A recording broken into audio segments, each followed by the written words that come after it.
Good morning, folks. Hey, it's Pastor John.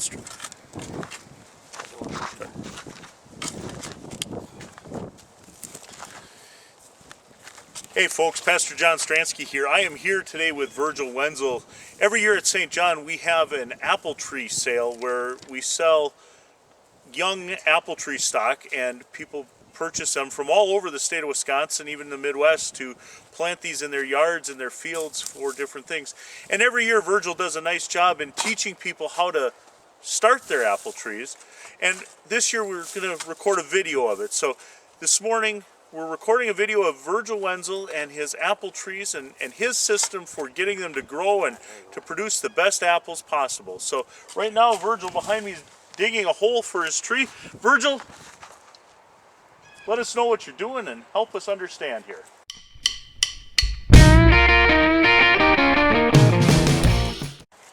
Basically, when you dig your hole, you want to kind of keep your base here. So when you put your tree back in your hole and you start filling it, it's not going to settle back down in, that it's going to be growing below the graft. You want the graft, which is hard to see on this tree already, but you want that up out of the ground by 2 to 4 inches. When you dig your hole, make sure, as you can see, that your roots all lay flush, not that they're spinning around in a circle.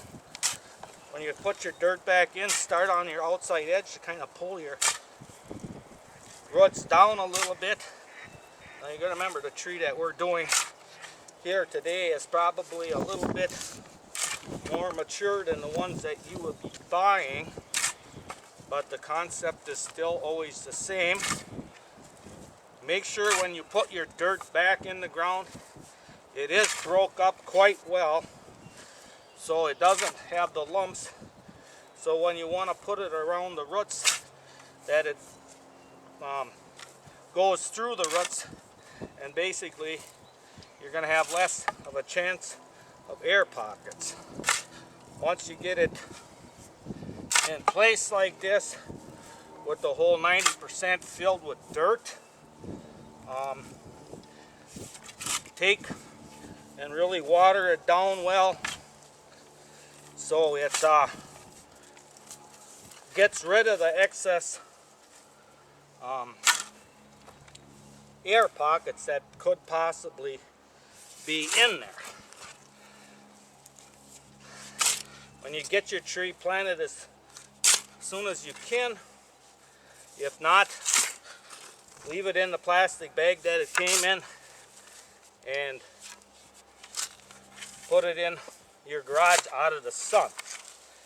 Like here, when you're done planting, like I say, you do your watering thing, that you soak this down really, really good. Then what you really want is a berm like this around there, so when you do water, the water isn't just going to run away. It's going to stay around the roots of the tree, and it's going to soak down, not just run off. So without the watering part, that's basically the concept of the planting.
Tree wraps, very important.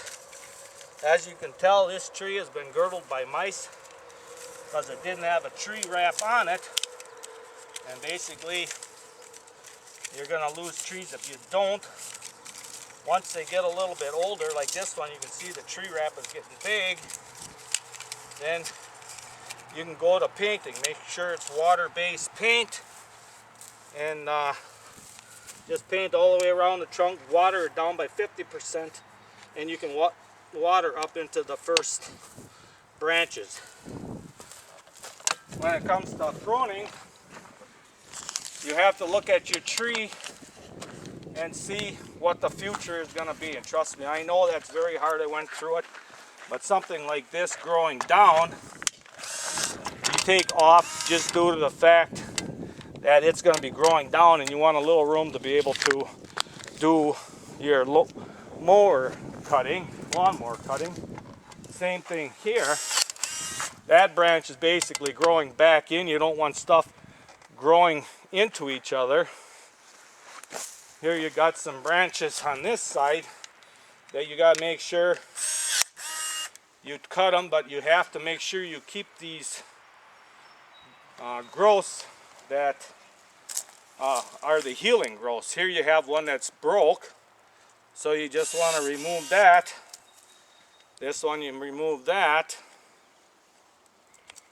Sometimes it don't always work the way you want it. I did damage there.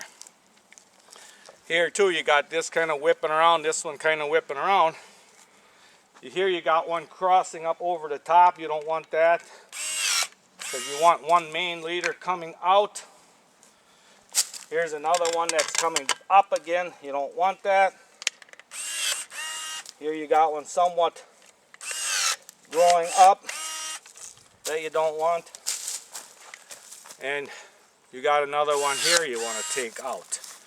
So that's kind of the ifs of starting how to prune a tree. And I'm sure everybody does it a little bit different, but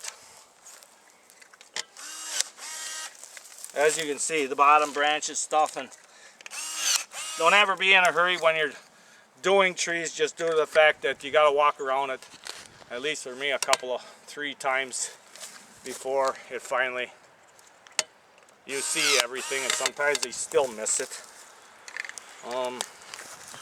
All right, Virgil. Hey, I got a couple questions for you. Okay. So, as you were planting the tree, was wondering what is there anything? Should I put anything on the ground above the dirt? Is there anything special I should do? Yeah, you should actually mulch just to. It helps hold moisture in. Okay. Probably cut down on your time a little bit of having to water it. Okay. You know, check weekly to make sure that you do have enough water, because water is probably the cheapest fertilizer that you can give a tree. So definitely that's one that you should take pretty serious. Now here you can see a branch is like growing up and growing into that. That's something that you don't want. And this is what's called a branch spreader. Okay. And it's basically a sharpened nail. Make sure you poke it in the bark pretty good, otherwise it can slide out. And pull it in there. Basically you just use this some old pine. Now here you can see this is kind of growing there. So you can put another one here. And the reason why you kind of want to do that is due to the fact that you're opening up the tree. So you let the sunlight in. You let the wind in. Like this one still is a little bit, could have go a little bit more. But you get the gist and the idea of it. Now on this tree, it's kind of hard to maybe see this, but you got your main runner here, which is your trunk, and you got another one right here trying to do the same thing.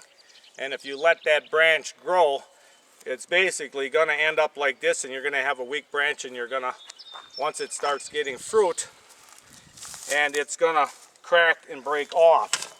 So that's one of the things you got to watch for on these trees, and that's one reason why you do this, is because you make this crotch stronger, because it's not interfering with the trunk of the tree, and the trunk isn't interfering with the limb of the tree as it grows. Where this one here, you can see how you got this crack in there, and that's a weak spot because the two are growing so upright together.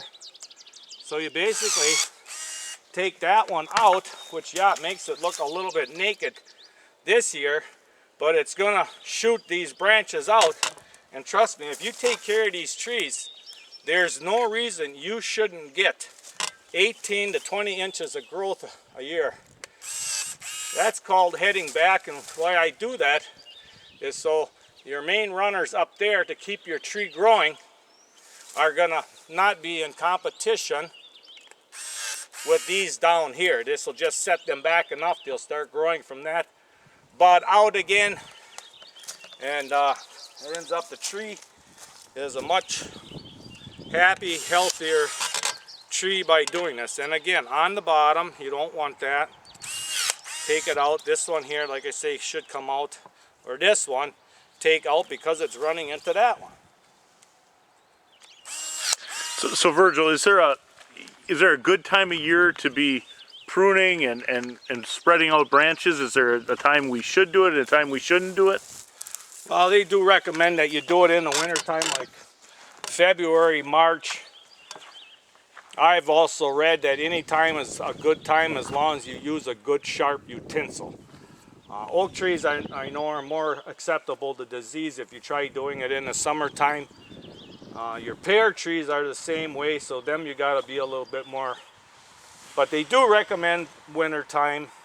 But like I say, if you got a good sharp utensil and it's clean, you shouldn't have a problem there. Do the mulch.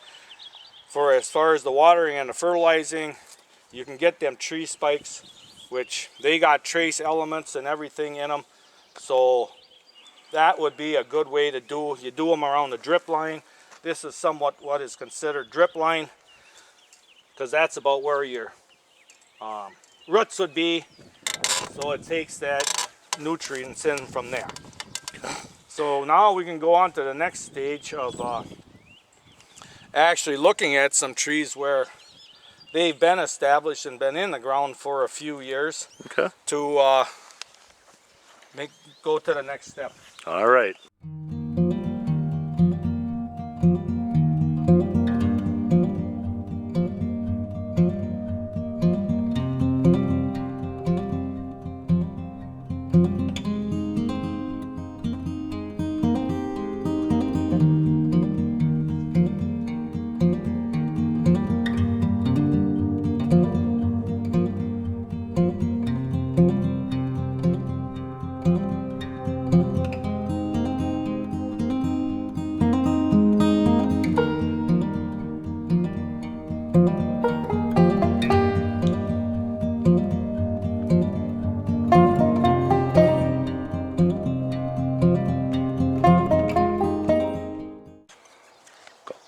Okay, here we got a pear tree I use for an example of several different things.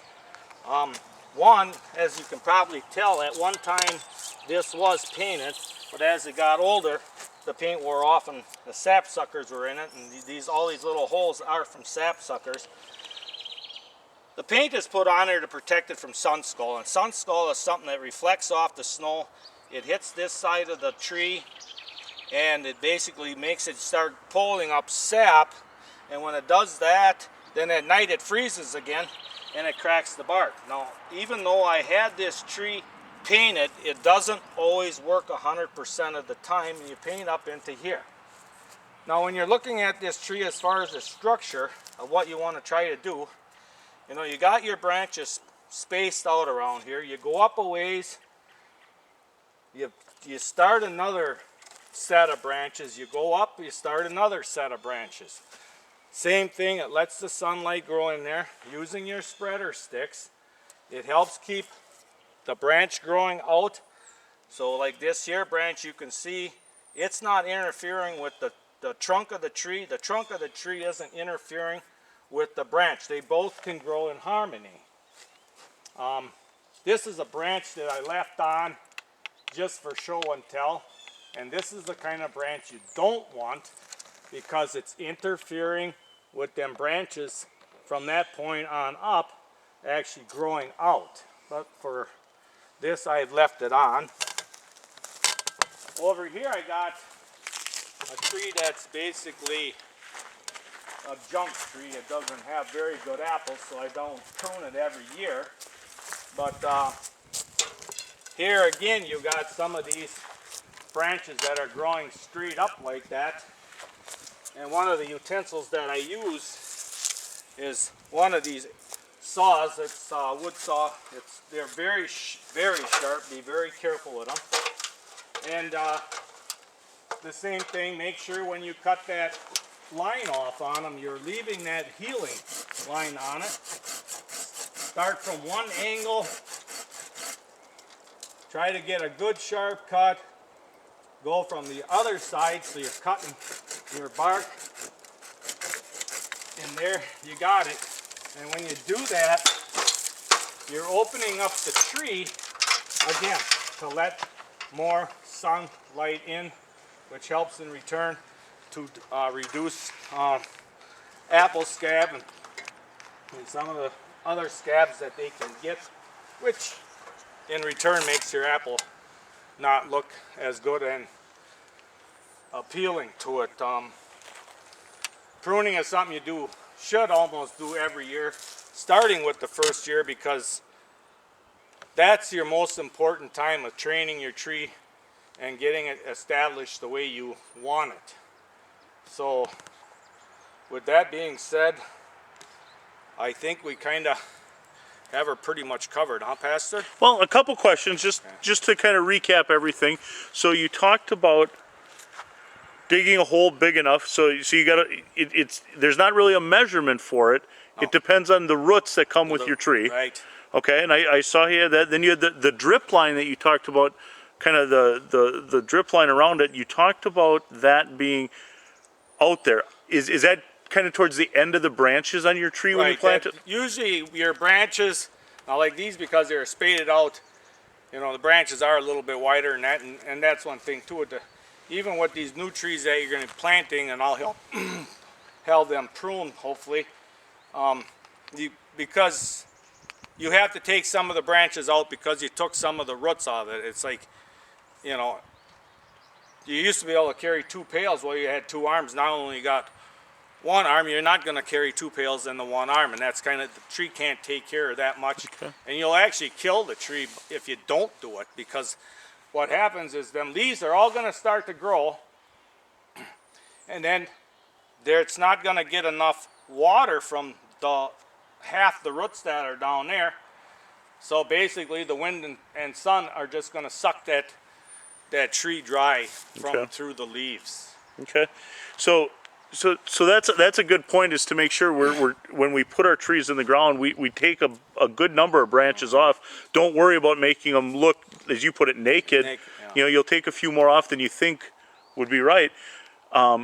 You talked about this paint a couple times, and you showed us on here what the sun skull is, but is that what I saw in your front yard? Was the trees are all painted up? Okay, so they're painted up white, and that's protecting them from the sun reflecting off the snow. Yep, that is correct. Sun skull.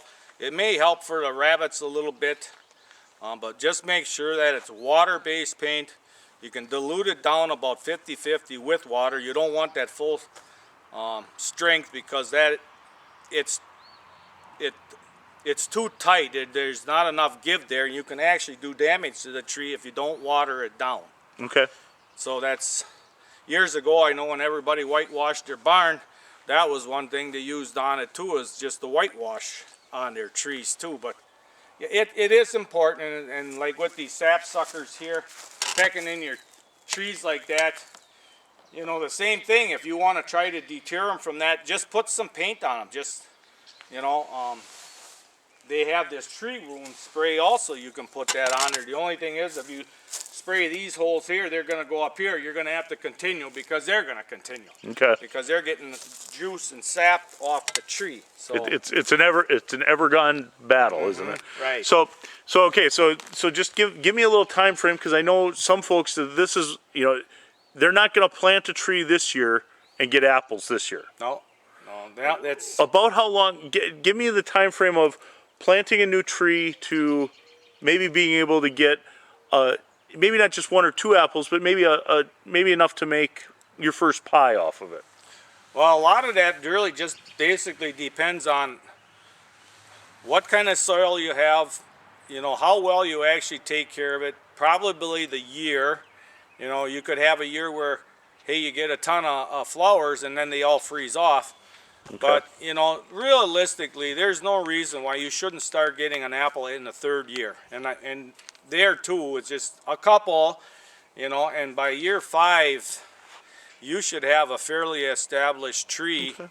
And, like I say, they can grow 18 to 20 inches a year. And if you get that kind of growth, well, you take 3 years and, you got quite a bit of branch there then already. So it can be done. I've had people where they had very good land and took care of them, and this one gal from church actually had an apple on her tree the next year. Okay. So it's but a good rule of thumb would be 4 or 5 years out to start thinking about, okay, can I make a pie for somebody, that kind of thing. Okay. All right. Well, I think that's kind of all the questions I have. I know when people come and pick up trees from you, you kind of give them a little bit of a rundown and things, and so I encourage you to keep doing that. It looks like a great time. So again, thank you, Virgil, for giving us a few moments of your time, and we'll talk to you again soon. Yeah. Okay.